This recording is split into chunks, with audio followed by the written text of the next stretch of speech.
you joined the Navy and became a Navy fighter pilot. So what led you to the Navy and flying, and what did you have to go through to become a fighter pilot? So easy answer. So my father, who was not a pilot until his third son got his wings, he was a big aviation enthusiast. He was a enlisted Marine. And as the time my two older brothers had been born, he was still active duty down at Cherry Point. I think I claim that I was conceived in Cherry Point, but I was born north of the Mason-Dixon line. So I feel your pain no matter which side of the line you're on. But we grew up, my dad was, and there was squadrons there, but he wasn't attached to a squadron. But, we grew up and making model airplanes, and, we'd go around remember we'd go out and fly airplanes on a little wire, and it would go around in circles until you either got dizzy and fell over or the thing crashed. We'd go out to Allegheny County Airport, watch airplanes take off and land, and went to air shows. So when I was 8 years old, I think this is how I recall it, although my younger brother Jeff, would, if he was still with us, would claim that it was his idea. But I recall being 8 years old, seeing the Blue Angels fly, and I went, I want to do that. Oh, but yeah. I was actually to follow my oldest brother, Herb, who was an Air Force ROTC guy, class of 74 out of West Virginia, went to flight school. My brother Danny, who was a year ahead of me, went through the Marine Corps PLC program. And at the same time, I had applied for, went through the student union, ran into Navy recruiters. And at the time, they had the AVROC program, which was down at Pensacola, which is basically AOCS split by 2 summers. As I always tell my son, who was a Naval Academy guy, I said I wasn't smart enough, tall enough, or handsome enough to go to the Naval Academy. I don't think I could spell Naval Academy, so I went through the Richard Gere School for Officers and Gentlemen and ended up getting my commission down at Pensacola. So, that's how I ended up in the Navy. And I wanted to, I wanted to be in the Navy because I saw the Blue Angels fly, and I thought, those guys seem like they know what they're doing. That's a pretty cool job. So, and when I went in, my intention was to, and people said, well, what do you want to do with that? And I thought, I'd like to be a squadron CO someday. And then beyond that, whatever happens, happens. But that's a story for another question. But anyway, so that's how I ended up going in the Navy. So would, this is a kind of about you and your adventures and the risks and that kind of thing, but it really wouldn't be fair to do this without giving you a chance to talk about the family business a little bit more. I mean, you have an enormous number of relatives who have flown in the military. Walk us through some of that. Well, certainly, I mean, the immediate family is pretty easy. As my oldest brother was Air Force, F-4s, F-16s, had a squadron, retired out of Shaw after 22 and a half years, went on to fly for United. My brother Danny was an A6 guy. He and I went through Kingsville together, actually. He flew up from Kingsville to swear me in and gave me my commission at Pensacola in November of 77. And then I went to VT6 flying a T-28 as he did. So, and then followed him down to Kingsville while he was still in the T2 squadron. I joined there, and he had carved a pretty good path for me. I mean, it was like I was hoping I could measure up because he lit it on fire, and I saw the instructors were kind of looking for me, which was nice. I guess that was a blessing and a curse. And then while he was finishing TAC Air, if you remember, in the T2, we did shot the banner and did some things in that airplane, went to the boat. I was kind of just getting started, and then he walked down the hall to VT-21. And I followed him down there about, a couple of months later. So he got his wings in I think it was, I'm guessing January 77. I got my wings in May 77. So we weren't too far apart.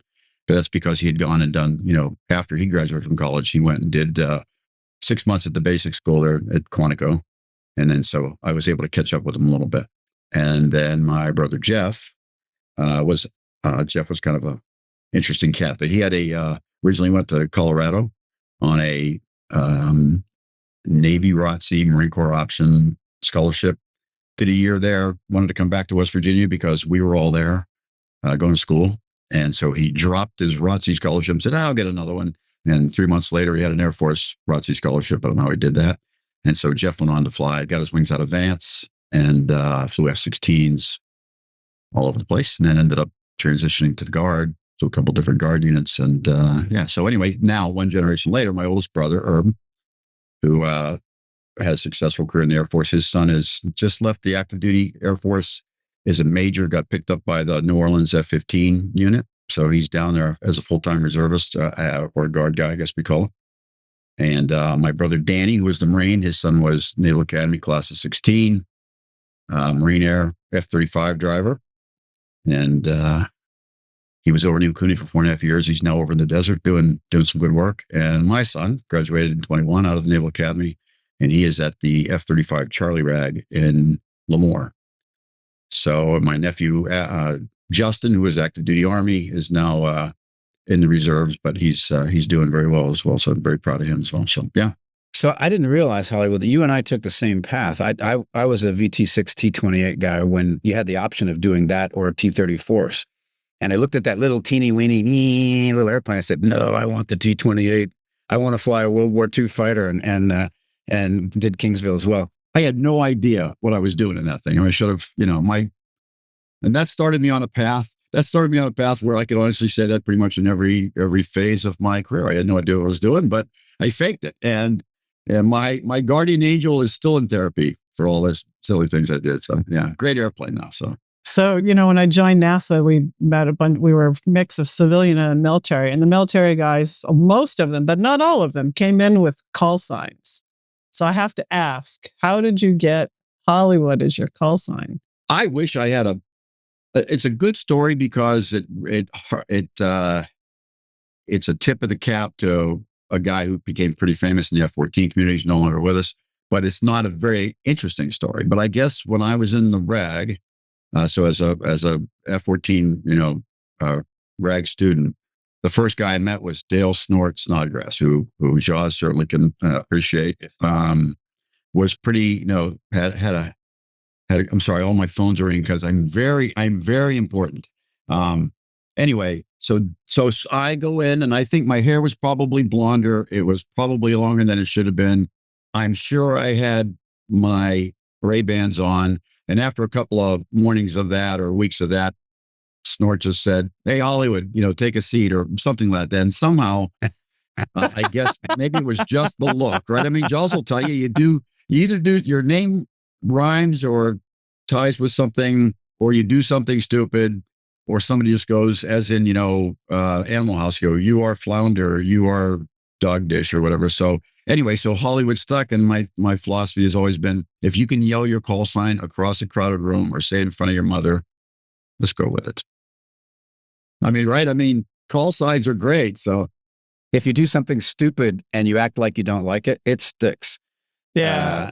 So you can't act like you don't like it. You gotta negotiate that very carefully. Yeah. Yeah. A couple of my colleagues wouldn't tell me how their call signs got created. So I'm like, okay. So again, the reference to the last name thing, we've got a couple classics, but this one is my favorite, and I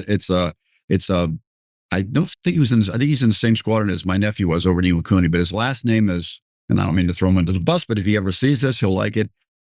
His last name is Felloffer. I don't know what his first name is, and his call sign is Pants.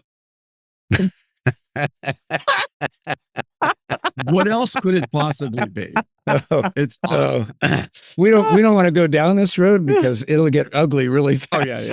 Oh my God, that's hilarious. Exactly. So anyway, to answer your question, Sandra, that's it, and it stuck. And so Snort was the first in the F-14. Your first hop, the first flight in the F-14, some unfortunate pilot had to get in the back seat with you, and Snort was in my back seat on my first flight. So, and I think I was on his wing on my whatever first flight I flew off for one of the instructors. So, and then my brother ended up serving with him on the Nimitz. My brother Danny, who was the Marine A6 guide at Cherry Point. He did an exchange tour with the CAG staff. He was a CAG LSO with Snort and worked with Bad Fred Lewis. So, Danny got to know Dale quite a bit too. So anyway, that's it. That's the uninteresting story of how I got my nickname.